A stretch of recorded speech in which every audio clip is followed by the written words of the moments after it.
नमस्ते महाराष्ट्र. तुम्ही पाहताय crowd reactions आणि मी तुषार तुमचं स्वागत करतोय.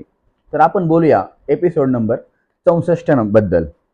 तर आजकालच्या एपिसोड नंबर 64 मध्ये अभिजित त्या ठिकाणी दुसरा आरबाज झालेला आपल्याला पाहायला मिळाला. शेवटी शेवटी का रे, का असं का करतोय अभिजित? आता एवढे दिवस राहिलाय व्यवस्थित, 63 दिवस, आणि 64व्या दिवशी त्याने हे सिद्ध केलंय की तो निक्कीसाठी खेळतोय. म्हणजे एक ड्युटी वाटण्यावरून काम होतं. ड्युटी ज्यामध्ये संडास बाथरूम म्हणजे टॉयलेट बाथरूम जे काय असेल ते साफ करण्याची कामं हे निक्की आणि अभिजित वरती होती. तर अभिजित बोलतोय तिला की तू नको, मी एकटा काम करतो. अच्छा, ठीक आहे. म्हणजे त्याला आवडत नसेल लुडबुड तिने केलेली कामामध्ये, पण एवढे दिवस तर ते दोघेच करत होते ना. आणि अंकिता, जी की ह्या गोष्टीची वाट बघत होती की ती केव्हा सिद्ध करते की अभिजित हा फक्त निक्कीसाठी खेळतोय किंवा निक्कीला घाबरतोय. आणि आज त्याने आई तर कोलीतच तिच्या हातामध्ये दिले आणि ते सिद्ध पण करून दिले अंकिताने. अंकिताचा मुद्दा एकदम बरोबर होता. ती खूप छान प्रकारे त्याच्याशी भांडली. त्यामध्ये दीपीही बोलत होता. जान्हवी थोडीफार बोलत होती, निक्कीची बाजू घेण्याचा प्रयत्न करत होती. पण ठीक आहे, असो. त्यानंतर बोलूया टास्क बद्दल. आजचा जो टास्क होता झेंडे गोळा करण्याचा, त्यामध्ये तो टास्क असा होता की ताकदीचा आणि डोक्याचा दोन्ही पण टास्क होता.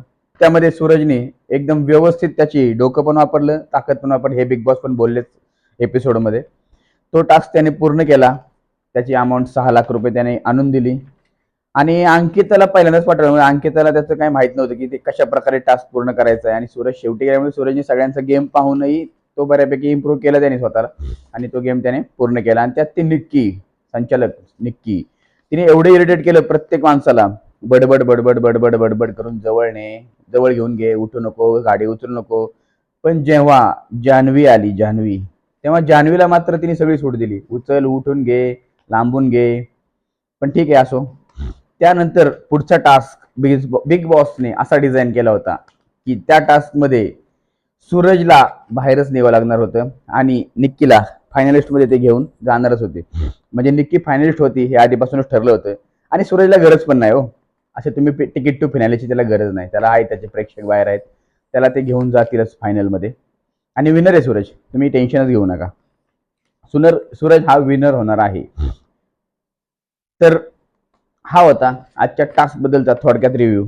तर आज त्यानंतर बिग बॉसने सगळे नॉमिनेट करून टाकले आणि त्यातले एक जण आज उद्या जाऊ शकतो बाहेर. म्हणजे मिड वीक इविक्शन कधीही होऊ शकतं. त्यामुळे पाहूया आता टॉप 5 कोण आहे आणि कोण इविक्ट होते.